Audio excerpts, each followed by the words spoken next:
Hi, Todd Orchard here with GTL Real Estate. This week I wanted to talk to you about the new charge we have for making paper payments, either mailing them in or bringing them to the office. We sent an email out about this a couple of different times to give everyone a heads up about it so nobody was caught by surprise. But we still found quite a few people sent in payments or brought them into the office and seem to not be aware of the new $10 charge for making a paper payment. So we wanted to do another video just to make sure that everybody understood the reason for it and what the charge is. So for those who missed it previously, there is a new charge of $10 whenever you pay with some sort of paper payment. So if you pay with a check or a money order or a cashier's check, anything like that after you move in. So when you first move in, obviously we require you to pay with those things, so there's no charge. But after you've moved in, if you use any of those payment methods, instead of paying electronically or using the rent money system, then there is a $10 paper payment admin fee for that. And there's there's three different reasons we do it that way. We're really trying to discourage everybody from paying with paper. It's very inefficient for us. We want everybody paying electronically. And that's the reason that we have as the number one method we want everyone to use is an automatic withdrawal from your bank account. And that's why that option is free. That's the big free option we have where there's no fees associated with it whatsoever. You can just pay that way. And just pay your normal monthly charges. And the reason that one is free is because that's the one we want everybody to use. That's the one that makes it most efficient. So why is it that is more efficient than paying with a check or with money order or cashier's check?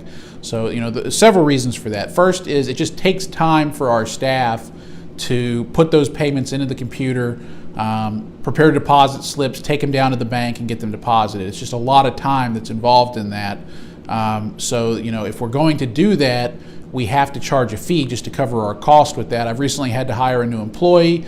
It's too much work, basically, is what it is when it comes down to having that many payments. So that's a big reason. Number two is security.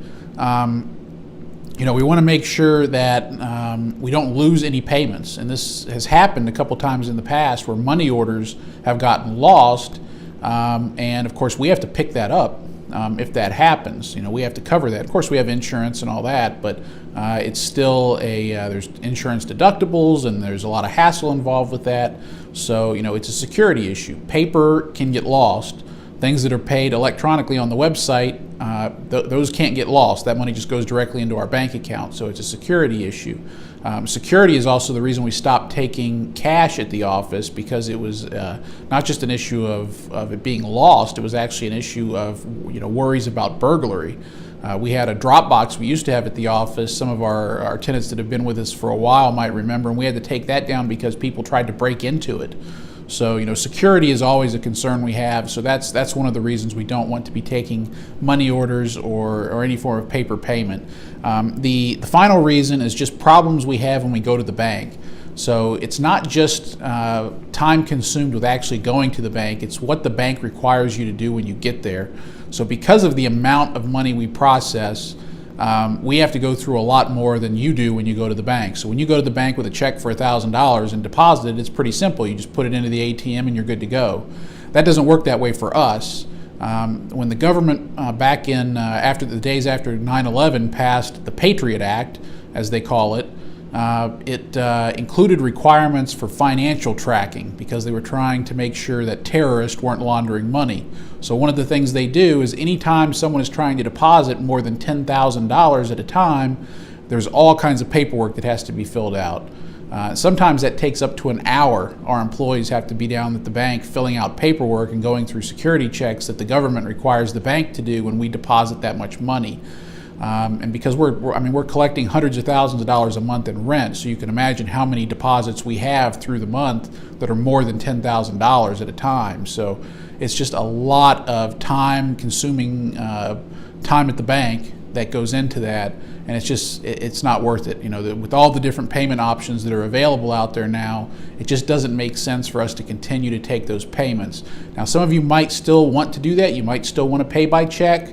or money order, cashier's check. Maybe you have a reason for that. If you want to do that, that's fine. We'll continue to take those payments. A lot of property management companies have just stopped taking them completely. They just won't take paper payments anymore. We want to keep offering that option to you. I know some of you really like paying with money order.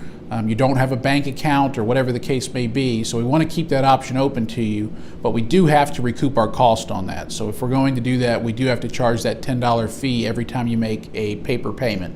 So whether you mail it in or bring it to the office, either way, that would be a $10 fee each time you do that.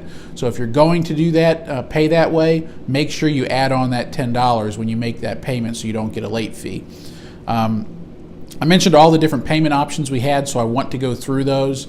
In addition to making that paper payment, as I said, we have the automatic bank withdrawal option. That's called an e-check on your resident portal. You can set that up yourself. You just put in your banking information and you set up your automatic payment. There's another video that I sent out I believe last week, that you can view that goes over how to use your resident portal. So you can set up an automatic payment from your checking account. That's free. Like I said, there's no charge for that. That's what we recommend to everybody. You should definitely use that method. It's cheap for us. It's easy for us. It's easy for you. It just happens automatically. You don't need to worry about it. So it's good for everybody. That's what we recommend you do. The other option is you can set up an automatic debit card or credit card transaction. Now there is a fee of $31 for that. That money doesn't come to us. That goes to the payment processor to cover their costs because the credit card company charges them. So there's those fees that the credit card companies charge are anywhere between 1% to 3.5%, I believe. So that's how they recoup their cost, is by charging that. So that's why we don't really recommend that option. We prefer for you to do it out of a checking account because the checking account is free, while the debit card or credit card, they charge a fee for that. But that option is available to you. The other option is not an automatic payment, but a one-time, when you process it, it processes the payment. It's not something that happens automatically on a recurring basis. And you can do that either with a check from your checking account, an e-check, or a credit card or debit card. And if you do that, there's a fee of $31 for the credit card or $25 if it's from your checking account. So that option's also available. You can make a payment just at any time, instantly, using that, and it's not set up as a recurring basis. Finally, we have the rent money option, which is a way you can pay with cash. So the way that works is you just log into your resident portal and you can print off a voucher that you take to Walmart, Kmart, Ace Cash Express. There's a lot of different places that will take it, and there's a place you can actually search for locations that take it right from your resident portal. There's, I think, 50 or 60,000 locations across the country, so even if you're out of town, you can pay your rent this way. So you just go to one of those locations with the voucher you print off your resident portal. They scan the barcode on there. They charge, I think it's $3.75, and then they take your cash. It has to be in the form of cash. They deposit that into their bank, and then they wire it to us. It happens instantly. So we get that money within seconds of you paying Walmart or whoever you go to. Goes right under your tenant ledger, and it's all taken care of. So, in the order of what I would recommend for you, I would first recommend just have the money withdrawn from your bank account, your checking account. That's the best way. It's free. It works the best. After that, if you can't do that for whatever reason, I would recommend using the rent money option. Just go down to Walmart, go up to the counter with your voucher from the portal, pay the $3.75 fee, and pay with cash. That's the next cheapest option. And then after that is when I would go to the credit card or debit card if you must do that. Or you can mail a check or bring a check in. We really don't recommend that you mail them because if they get lost in the mail or they get here late, we're not responsible for that. Neither is the post office. The post office won't reimburse you for your late fee. You'll just get a late fee. So, I strongly recommend that you don't pay by mailing your payment. If you're going to pay with paper, I recommend you actually bring it into the office yourself so you can avoid those late fees and any worries that the post office might be slow. Because let's be honest, the post office just isn't that quick sometimes. So, be careful with that. If you do want to send it by mail, I would recommend you use priority mail where you can track it, or FedEx or UPS. That way you absolutely know that the payment's been sent. So I just wanted to go over all those options, explain why we have the paper payment fee. If If you have any questions about any of that, you can send us an email at support@gtlrealestate.com. Thanks.